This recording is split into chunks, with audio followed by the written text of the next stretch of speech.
Inform human, आप तक सच पहुंचे, यही हमारी कोशिश है। आज नगर निगम परिषद में बैठक थी और उसका स्वरूप एकदम से कुछ और हो गया है, जिसके कारण आज स्टूडियो में राजेश यादव जी, आपका बहुत स्वागत है। क्या स्थिति बनी सर?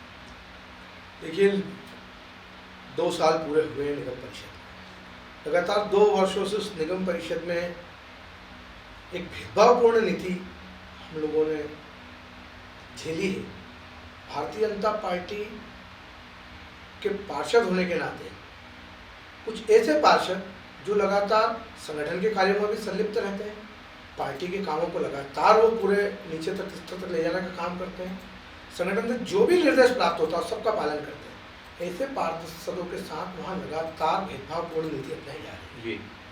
यदि हम बात करें सांसद नीति की, माननीय सांसद जी देवास के विकास के लिए दृढ़ संकल्पित थे। उन्होंने कुछ राशि यदि कुछ पार्षदों के वार्डों में वितरित की है।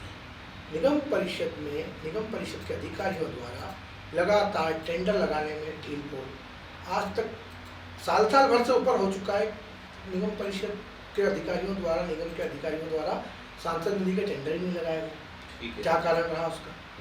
हम बात करें मुख्यमंत्री अधो संरचना की, मुख्यमंत्री द्वारा जो डायरेक्ट नगर के विकास के लिए राशि दी जाती है, उसमें भी आप रिकॉर्ड उठाकर देख लीजिए। ये मौखिक बात नहीं, रिकॉर्ड उठाकर देख लीजिए।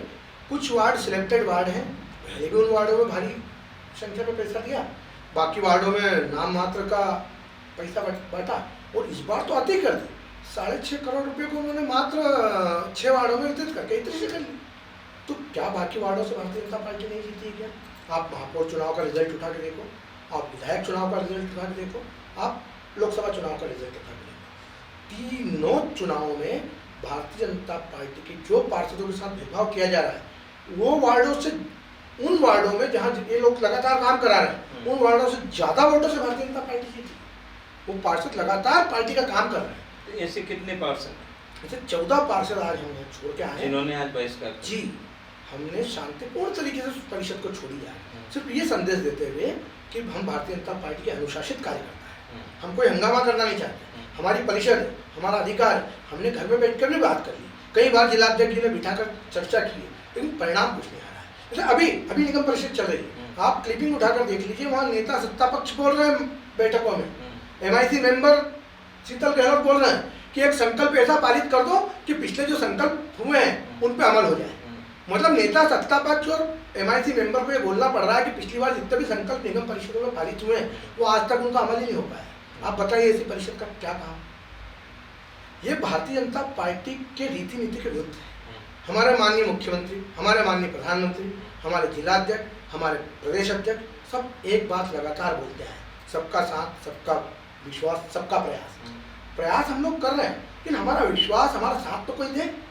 वो लोग अपनी मनमर्जी की चलाने पर तुले हुए, न जाने किस दबाव में सिलेक्टेड पार्षदों को लगातार आप दबा, फिर वो पार्षदों के काम भी ऐसे हैं कि आप नगर निगम के अधिकारियों के विरुद्ध लगातार कुछ न कुछ ITI लगा के उनको दबाकर अवैध काम करवाते। उठाकर देख लो आप रिजल्ट। आप निगम अधिकारियों से व्यक्तिगत रूप से बात जाकर करो, उनको बताएंगे उनके मन की पीड़ा कि हमको दबाया जाता है, हमको डराया जाता है।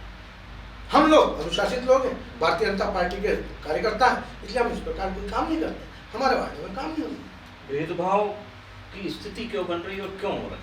देखिए, लोग इसको गुटबाजी का नाम देते हैं, लेकिन इसको गुटबाजी कतई नहीं है। फिर क्या? ये वास्तव में एक समझदारी का अभाव जिसको कहा जा सकता है। भाई, गुटबाजी कब होती कि हमारे वार्डों से रिजल्ट माइनस में आता। आप महापौर का चुनाव का रिजल्ट, बार बार बोला, महापौर चुनाव का रिजल्ट उठा के देख लो। ये जो 14 पार्षद आए हैं, इन 14 पार्षदों का आप रिजल्ट देखो और जिन वार्डों में काम हो रहा है उनका रिजल्ट देखो। इनके वार्डों में, उन वार्डों से ज़्यादा वोटों से भारतीय जनता पार्टी महापौर के चुनाव में भी जीती है, विधानसभा के चुनाव में भी जीती है और लोकसभा के चुनाव में भी जीती है। हम जब काम कर रहे हैं पार्टी का, लगातार पार्टी के निर्देशों का पालन कर रहे हैं, तो फिर हमारी पार्टी की परिषद हमारे साथ भेदभाव क्यों कर रही है? क्यों? यही बड़ा प्रश्न है। मैं इसीलिए तो कह रहा हूँ कि उन लोगों में समझदारी का अभाव है, वो इस चीज़ को गलत तरीके से ले जाने का प्रयास। मान लीजिए सांसद जी ने हमको राशि दी है, हमारे कुछ वार्डों में राशि, कुछ वार्डों में नहीं, सांसद जी का कार्यालय सबके लिए खुला है, कोई भी जाता सबका काम होता है। सांसद जी ने मान लो कुछ वार्डों में राशि दे दी, और वो राशि देवास के विकास में लगना है। क्या सांसद जी के घर का विकास हो रहा है? क्या सांसद जी के किसी खास व्यक्ति का विकास हो रहा है? वो देवास के वार्डों का विकास के लिए राशि दी, फिर क्यों उसमें काम नहीं हो रहा है? क्यों उसके टेंडर नहीं लगाया जा रहा है? सिलेक्टेड ठेकेदार जो कुछ लोगों के खास हैं उनके लगातार पेमेंट हो रहे हैं, आप उठाकर देख लीजिए। बाकी ठेकेदार काम करना बंद कर चुके हैं क्योंकि उनके पेमेंट नहीं हो रहा। आपको क्या लगता है क्यों ऐसा हो रहा है? ये कहीं ना कहीं एक अतिरिक्त दबाव निगम परिषद पे है, जिसके कारण इस प्रकार का काम हो रहा है। उसकी वास्तव में हम ऊपर भी संगठन में बात करेंगे। मैंने माननीय जिलाध्यक्ष जी को अवगत कराया, माननीय प्रदेश अध्यक्ष जी, माननीय मुख्यमंत्री जी को भी हम चीज़ के लिए लगातार बातचीत कर रहे हैं और अवगत करवाएंगे। हम भोपाल जाकर भी मिलेंगे, हमारी बात रखेंगे कि हम पार्टी के सिपाही हैं। हम यदि ये मना कर देंगे हम निगम परिषद में जाएंगे भी, हम तो संगठन के आदेश का पालन करेंगे। यदि संगठन कह देगा कि आपको निगम परिषद में जाना भी नहीं, हम नगर निगम की तरफ देखेंगे भी। मतलब अगला कदम आपका पार्टी के जो संगठन को हम बिल्कुल अवगत कराएंगे। इस प्रकार का भेदभाव हमारे साथ लगातार हो रहा है, इसको रोकना चाहिए।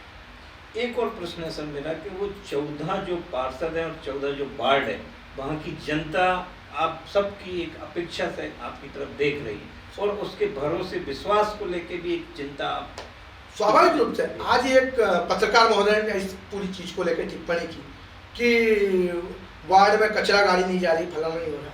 मैंने उनको समझाया कि आप एक तरफा बातचीत न करते हुए वहाँ की वास्तविकता तो देखो। हम क्यों बहिष्कार करके आए हैं, हम क्यों परिषद से बाहर आए? इसी बात के लिए तो आए कि वहाँ कुछ वार्डों में आप बिजली लाइट जो स्ट्रीट लाइट रहती है, किसी किसी वार्ड में 100 से ऊपर स्ट्रीट लाइट जा रही है, तो किसी वार्ड में 8 और 10। ये भेदभाव क्यों? क्या स्ट्रीट लाइट सिर्फ सिलेक्टेड वार्डों के लिए आई है? माननीय मुख्यमंत्री जी भोपाल से यदि कुछ राशि भेजते हैं, कुछ सामग्री यदि नगर निगम में आती है या खरीदारी होती है, तो क्या कुछ सिलेक्टेड वार्डों के लिए होती है? ये देवास नगर निगम 45 वार्डों के नगर निगम है। 45 वार्डों में समान रूप से बंटना चाहिए जो भी सामग्री आती है, लेकिन नहीं, वहाँ दबाव बना के और अधिकारियों को डरा धमका कर कुछ वार्डों में 100 स्ट्रीट लाइट जा रही, कुछ वार्डों में 5-10 भेज रहे, कुछ वार्डों में 8-8 गाड़ियाँ लगी हुई है, कुछ वार्डों में 3 गाड़ी भी जाती है तो कभी समय पे गई नहीं गई कचरा गाड़ी। कुछ वार्डों में सफाई कर्मचारी 40 सफाई कर्मचारी छोटे छोटे वार्डों में। हमने बात रखी थी पिछली परिषद में, संकल्प पारित हुआ था कि समान रूप से जनसंख्या के आधार पर सफाई कर्मचारियों को रखा जाए, लेकिन वहाँ भी गड़बड़ की है इन लोगों ने। सफाई कर्मचारी छोटे छोटे वार्डों में 40-40 भेज रखे, तो बड़े बड़े वार्डों में 5-5, 7-7 सफाई कर्मचारी दे रखे। ये अनीतिपूर्ण व्यवहार। ओवरऑल आपका जो गुस्सा है वो इस बात को लेके है कि समान भाव से सब वार्डों में काम हो। बार बार कह रहा हूँ, माननीय प्रधानमंत्री जी, माननीय मुख्यमंत्री जी, माननीय प्रदेश अध्यक्ष, माननीय जिला अध्यक्ष, सब एक ही बात कर रहे हैं, सबका साथ, सबका विकास, सबका प्रयास। तो देवास में उस चीज़ का अमल क्यों नहीं हो रहा है?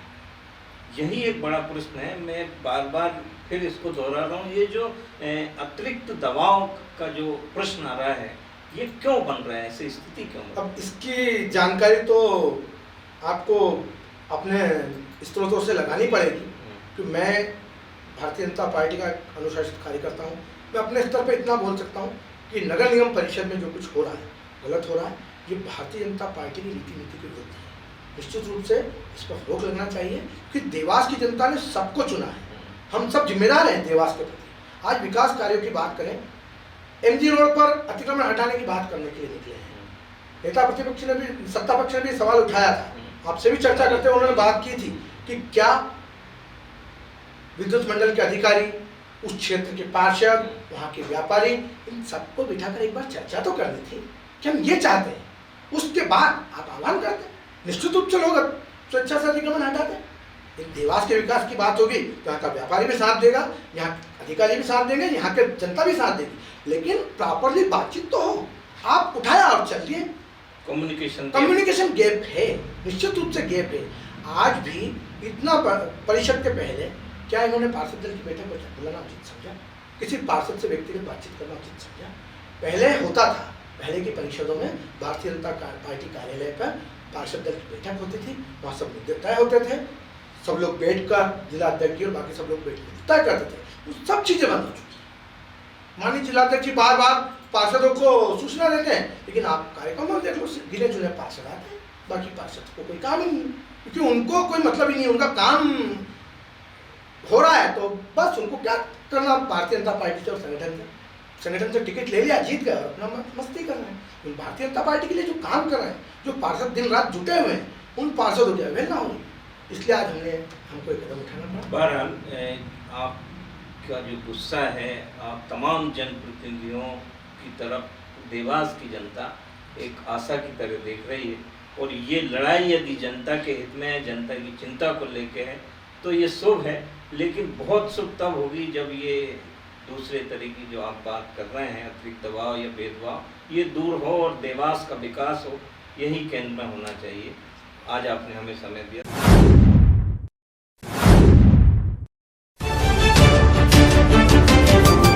इन्फॉर्म ह्यूमन, आप तक सच पहुंचे, यही हमारी कोशिश है।